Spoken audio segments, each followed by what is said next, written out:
If you have a Bible, I want you to turn to Mark 4.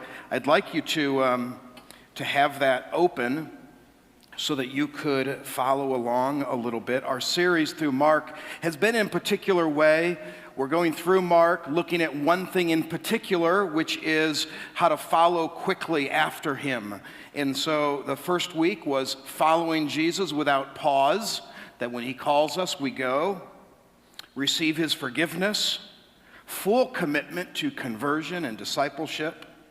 Last week, the need for us to live Christ-centered. Today's trait is giving whatever you have to the Lord, no matter how small it may be, for him to use in great ways. There are 4 gospel accounts, and outside of the resurrection of Jesus, there's only one story that's in all 4 gospels. And that would be the feeding of the 5,000, which is what we're looking at today in Mark 6. So by way of this story, I want us to be challenged to live to give all that we have to Jesus to be used in his service. Do you have your Bible there? Mark 6, starting in verse 30. The apostles returned to Jesus and told him all that they had done and taught. So he had dispersed them to do ministry. Now they're all coming back to him. And he said, hey, come away by yourselves to a desolate place and rest a while. I think that's an important setup to this text. In fact, this is a bit unique to this account. It has a little intro that has nothing to do with the 5,000 right away, but it's setting it up where he says, hey, you guys are exhausted. I know you've been out doing what I've called you to do, so why don't we get away and rest for a while? For many were coming and going, and they had no leisure, not even to eat. And they went away in the boat to a desolate place by themselves. Now many saw them going and recognized them, and they ran there on foot from all the towns and got there ahead of them. When he went ashore, he saw a great crowd, and he had compassion on them because they were a sheep without a shepherd. He began to teach them many things, and when it grew late, the disciples came in and said, 2 things that are true. This is a desolate place, and the hour is now late. Send them away into the surrounding countryside and villages to buy themselves something to eat. But he answered to them, you give them something to eat. In the Gospel of John is the only one that says, he looked at Philip and said, are you going to go get them something to eat? Because Philip is from there. So he would know all the local places. So looked at Philip, you're aware, so why don't you go get something?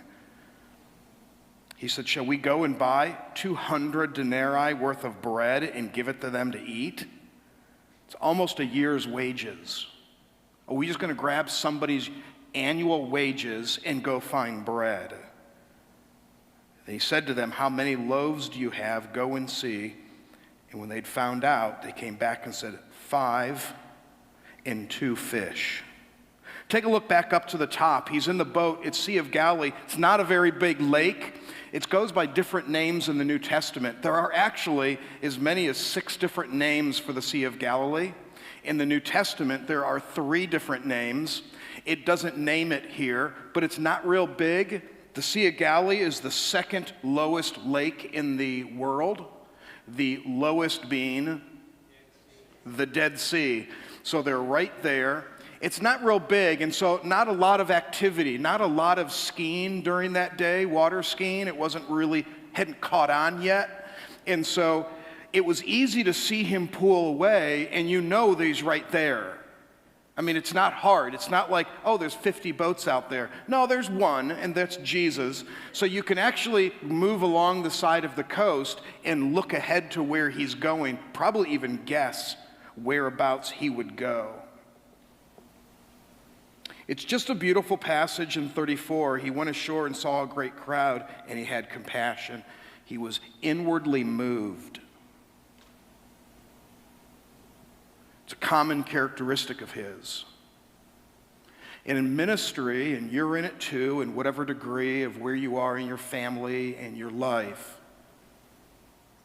I know those times that I'm tired and I need to get away to a desolate place and rest. I know when I'm hitting that point where I'm exhausted. Where the disciples did not look out and see them and have compassion on them. And I don't blame them. This is now rest time. Jesus saw them and immediately began to teach. Like, does this guy not have any end to his love and compassion? Well, what motivates it? It's that next phrase, because they were like a sheep without a shepherd. And many have pointed out that phrase. Then go ahead and look at verse 39, the last two words of 39. He commanded them all to sit down in groups on the green grass. Saw them as a sheep without a shepherd, and then he had all go sit in the green grass. That make you think of something? It's Psalm 23. It was a late hour. There was a lot here. Grant and I, especially in our family, like snacks. Like somebody this morning, I honestly don't remember, maybe it was Al Moffat. He had like crackers and peanut butter in his pocket this morning. Al, are you in here? I should have sat next to him. I should have sat next to you. But I'm like, that guy, he may forget his car keys or his Bible, but he's got snacks in his pocket. Nicely done. Like, this guy, he's my kind of guy. So if you hear rummaging of paper and you think, what is there, a third grader back there? Oh no, it's Al. He has a thermos with milk. I mean, this is unbelievable. I'm so proud of him. Sarah went to school in a farming community, a high school, Firelands, Ohio, and they didn't lock their lockers. And so she would get there in the morning, and several days in a row, her lunch was stolen. So her mother is the best. She's got, I just love her mom. And her mom said, oh, that's okay, Sarah, we'll take care of it. Let's make chocolate chip cookies for lunch tomorrow. I had no idea she had an evil streak. It was with a pile of X-Lax. And Sarah then, she's got that twinkle in the eye as these evil people are looking and going, we'll get them. We'll get the little children. And so, sure enough, she goes like usual, puts her lunch in there, and her mom said, it's not a big deal, just keep going by the office, find out who goes home early.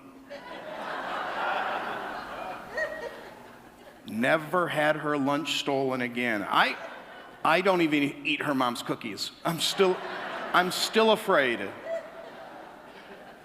Where's Rob? He's in the bathroom waiting for a cookie. Okay.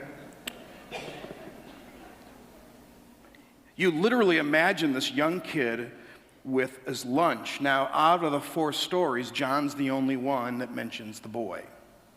The other 3 don't. The other 3 pass by. Mark just says, go find out, comes back, it's the same amount of food. We're sure that's who it is, because John told us so.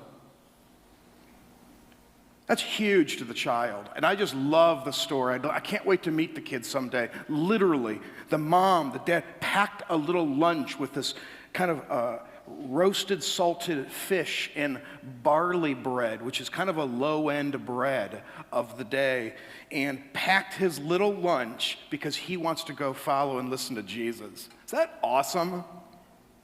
I don't know, with an uncle, with a little clan, I have no idea, but there is with his little lunch, off he goes. And what good is that kid's lunch? Well, he asked disciples, not a lot of good. They were thinking on a grander scale. When we need ministry needs filled, funding, or workers, it's the contribution of everybody. And even if it seems like a little amount or not much at all. The greatest ability that you and I have is our availability. So take a minute and think about your lunch. What do you have? Take that assessment and don't demean it. Don't look and say, oh, that's not much. No, that lunch wasn't much. He had it. What do you have? Think about past tense positively what you have used in your life in the lives of others that didn't seem like much. You're a good listener. Well, you and I know not everybody's a good listener. That's a gift of yours, and you've probably used it. You're really good at thinking and processing and making decisions, and you've used that for God, and your money or your talents and abilities, your toys, whatever it happens to be, you've used it. Probably the more memorable services up at Verde for me over this 10 years in Cottonwood, I was preaching similar ideas, and that's when I first used the phrase, lose your lunch. You need to lose your lunch for Jesus. And I had this guy come up afterwards, 70s, I don't know. He came up, a little bit of an attitude, and he said, I said, hey, what can I do for you? He goes, I'm here to lose my lunch. And I'm like, come on, man, lose it. What do you have? He goes, I play the organ. And I'm like, and somebody wants to hear it? I'm not kidding. He goes, he called me son. He goes, listen, son, you don't understand. I play the organ. I went, well, we don't have one. He goes, I have one. I'll bring it. And I'm like, I can't get out of that. I can't shake this guy to save my life. And so I said, well, what do you do? When you're senior pastor, there's not many great benefits. One of them is pass it to an associate. Because every one of their job descriptions has a line that says, anything that I want them to do. So my car's clean, everything, it's all taken care of. I said, oh, you know what, talk to our worship pastor. They talked. Sure enough, he brought in a 1950s B3 Hammond with a Leslie. Does that mean anything to anybody? Okay, you know it to hear it, even if you don't know what I'm talking about. So he's up there playing, and he played with Gary Puckett and the Union Gap. Does that mean anything? Wow, really? Are we that old? Okay. In fact, he led Gary Puckett to Christ. So I know, look at all the young ones are going, really? I don't have no idea what you people are talking about. So, so he plays up there, and I'm not kidding, it's hilarious. And now I'm going to really digress. I already have, so I might as well spend a few minutes here. Millie Ramatula. Yes? Yay, Millie. So John Ball right there. Yes, John Ball used to play the organ right over here. One Sunday night, I went to John Ball, and he was playing before church, and I said, is this an all skate? John Ball doesn't miss a beat. He goes, nope, couples only. I'm like, man, he is the man right there. Well, Millie was the other one that played the organ. She came up to see me at Verde, and Barry was playing the organ, squealing and everything that it does. And afterwards, I'm like, Millie, it's so nice to see you. She says, it's good. I said, what did you think of the organist? And she goes, well, it was interesting. That's the best she could do, is pull that out. So it's I want to lose my lunch. This is what you lose your lunch. What is the ability, the talent? You're good with numbers and finance, and so you find ways in which you can help others, either one-on-one or in a ministry. Assess what you have. Assess it. And say, it's not much, but God, it's yours. Don't be thinking, where am I going to use it? No, that's not what we're asking. What we're saying is, what do you have? Take an assessment. Don't think about where. He'll point that out. Well, I have this. And he goes, excellent. Is it mine or yours? Well, Lord, it's yours. Perfect. Keep that in your mind. I will use that. I had sit in my office. Oh, this is like oldies day, all right? So Barry Ling. Yeah, Barry Ling used to attend here, and years ago went up to help out in Anthem. He's still there. I'm not going to tell you Barry's age because that wouldn't be fair. I'm going to just give you a general hint. He's going to be 80 next year. Okay? That's all I'm going to say. So I did not say his age. So he's sitting on my couch just Friday afternoon, and he's in good shape. He's doing fine, and he's just kind of leaning back. You got to know Barry. He's just so casual, leaning back and whatever, talking about his ministry.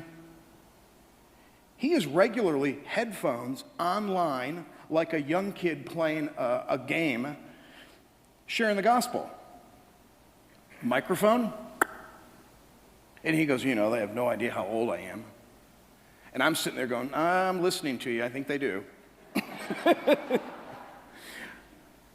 He just led his 100th person to Christ online. I'm like, oh, Barry. At 79. He goes, all I know is I know how to share the gospel. I know how to do that. And I know how to go all the way and lead somebody to Christ. And there he is, figuring out ministries in which he can do that online. It's fantastic. Look at verse 39. Verse 39 says, then he commanded them all to sit in groups on the green grass. So they sat down in groups, by hundreds, by 50s. And taking the 5 loaves and the 2 fish, he looked up to heaven, said a blessing, broke the loaves, gave them to the disciples to set before the people, and he divided the 2 fish among them all.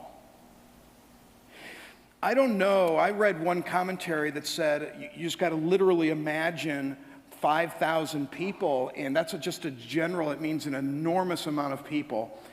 And as we know and read, it's likely 5,000 men, so then you add the others, and it's this huge crowd gathered in 50s and hundreds. And then there was this little statement I read this week in a commentary that said, you realize that most didn't even know a miracle was going on.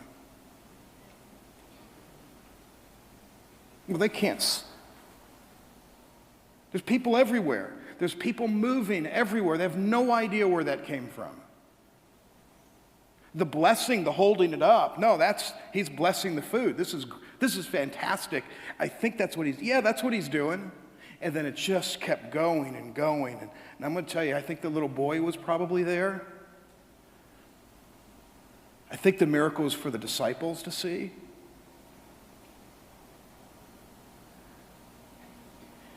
But I think it's interesting that he gave all of it.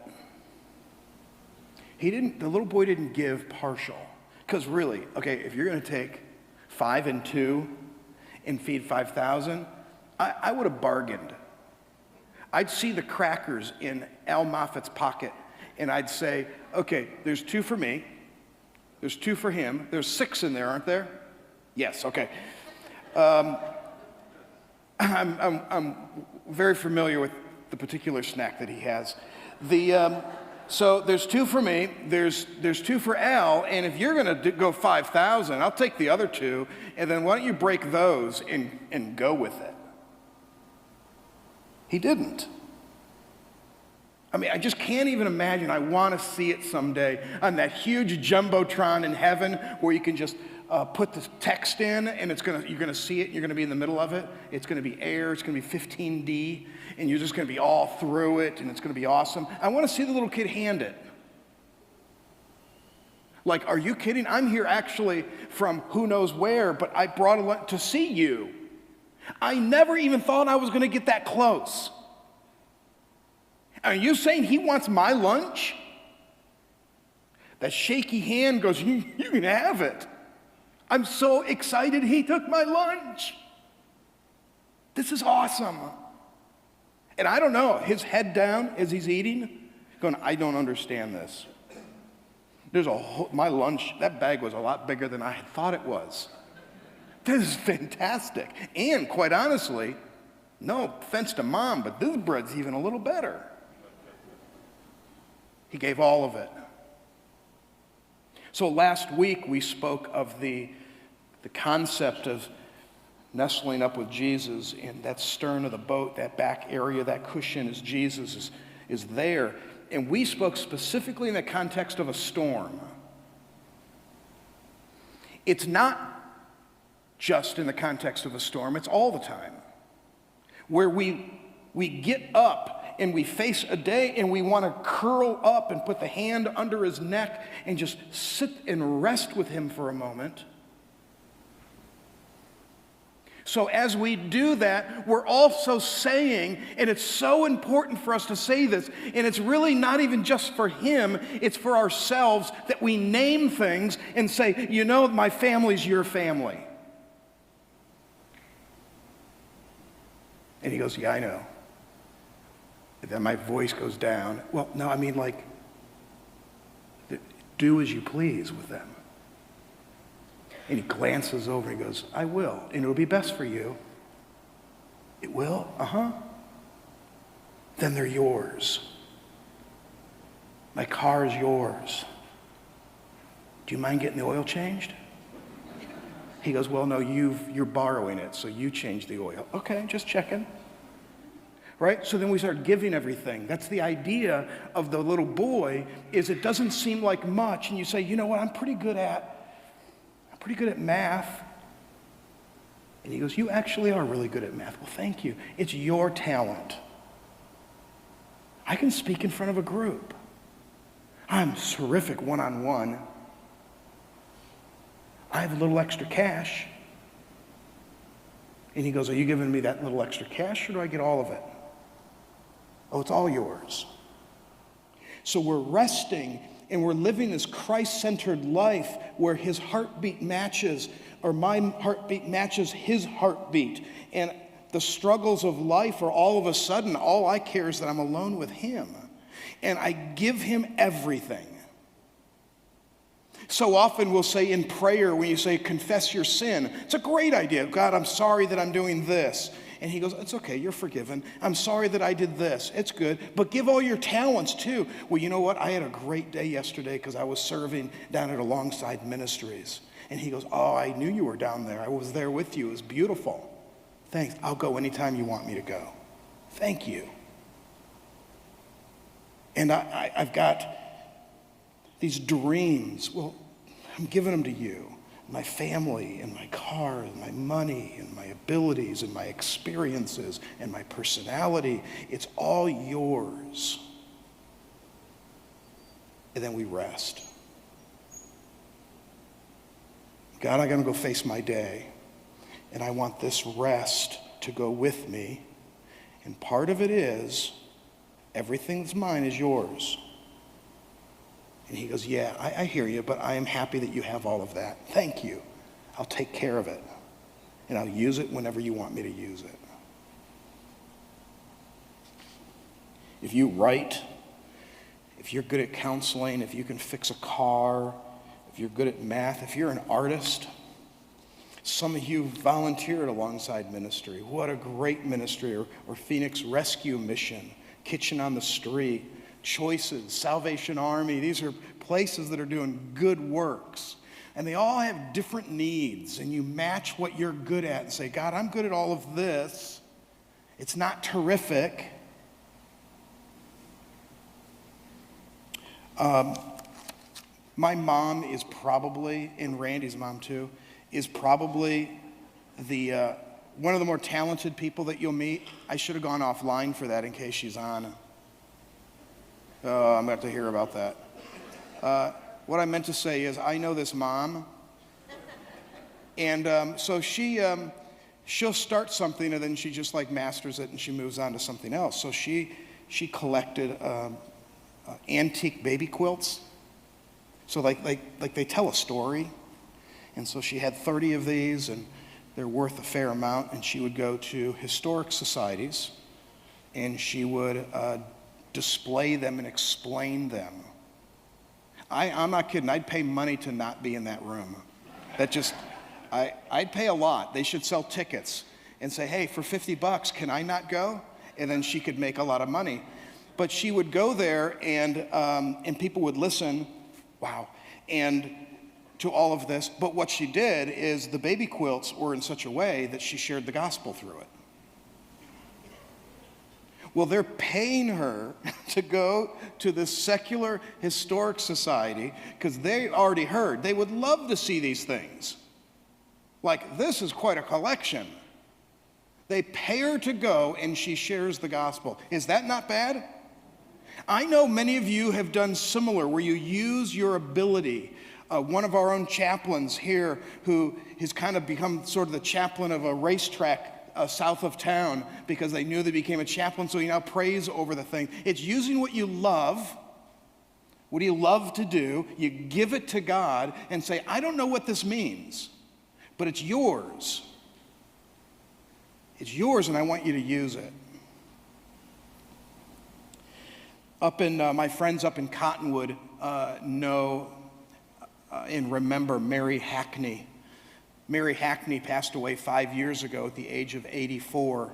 Mary was the sweetest lady, and my many visits to sit and listen to her talk. She lived in Clarkdale, so up outside of Cottonwood, which is outside of Sedona, outside of Flagstaff. And so, do you guys get the bearings on that? Just north of Phoenix. And so what she would do was, she was right there adjacent to the Apache Yavapai nation, and kids would come to her place. She had a freezer full of popsicles. They would all come and they would do their homework, and she would help them all with their homework. And they came because they needed it, because they loved the popsicles, and they ended up just loving her to death, and she led many of them to Christ. Unbelievable. Like it was no big deal, she told me when she was 12 years old in a small town in Oklahoma, she's walking home from school with her good friend who had this beautiful blonde hair, as she would say, and she sat in front of her in many of her classes, and she would braid her hair in class. They're walking home along this canal, and under a tree, finally had the opportunity at 12 to lead this beautiful little friend of hers to Christ. And Mary's like, it was so beautiful to hear her voice. We ran home, and she ran home. Next day at school, she wasn't there. And I'm now at the edge of my seat. And Mary is such a sweet saint. And she goes, I thought, what happened? Turned out that darling little gal died in her sleep that night. And she said, the rest of my life from age 12, I will share the gospel. Every opportunity I can. And I'm not kidding, Mary, anything special? Yeah, her heart. Her heart. But no, outside of that, not really. She's literally helping kids with their homework. That's all she knew how to do, is to love them and then have opportunities to share Christ with them. It's fantastic.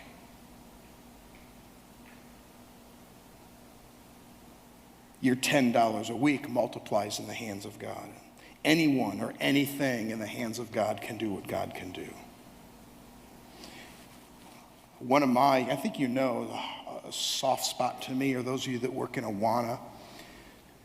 Those little kids struggling to get through their verses, like Barney Fife trying to repeat the preamble.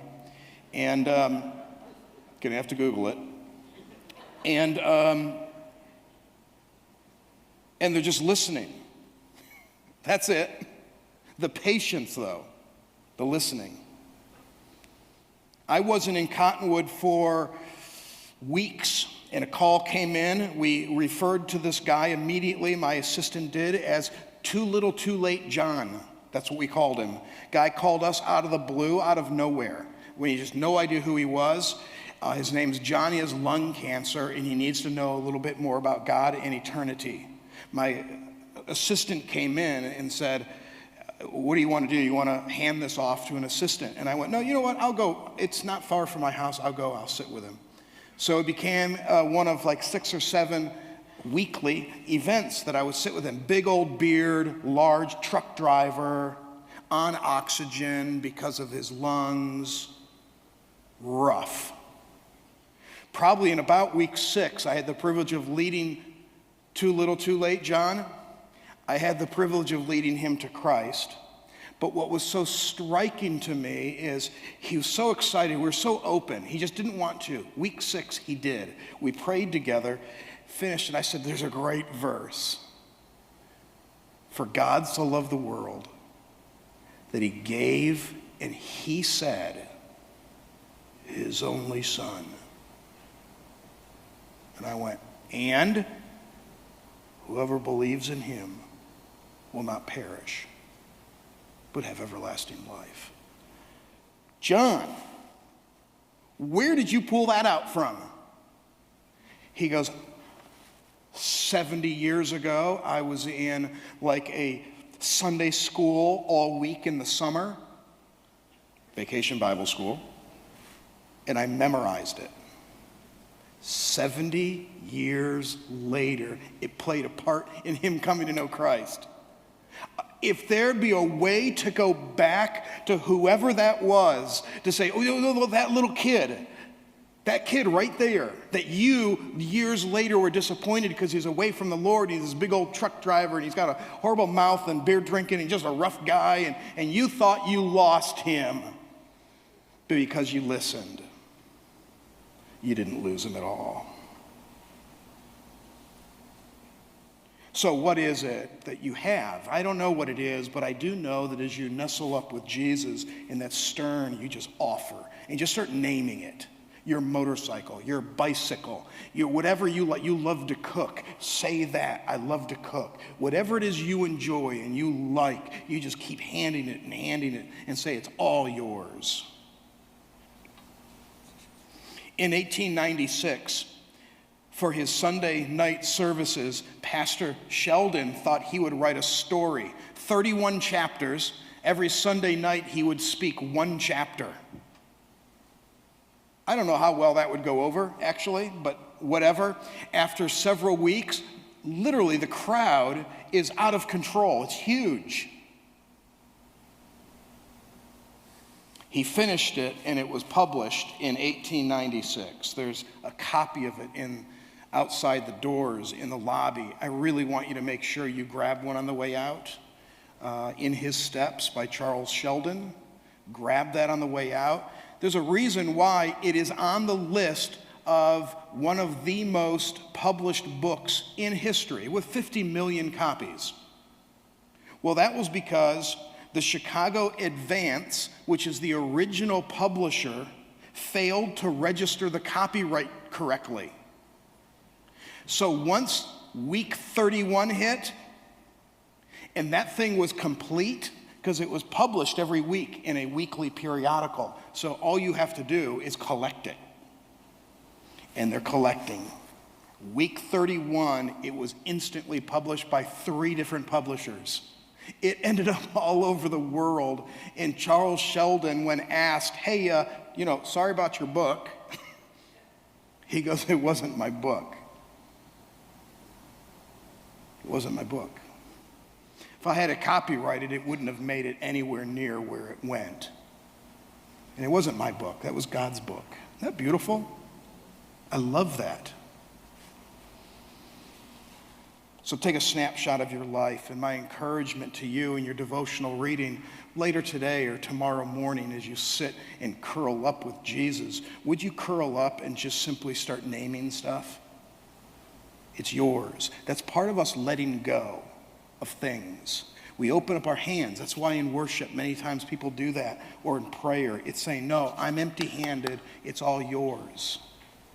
I'm fairly good at this. I love to do this. I love hiking. But Lord, it's yours. I'm going to keep hiking because I love it. But it's yours. So if you need that, you come to me because I'm a hiker. And God goes, good, I'll keep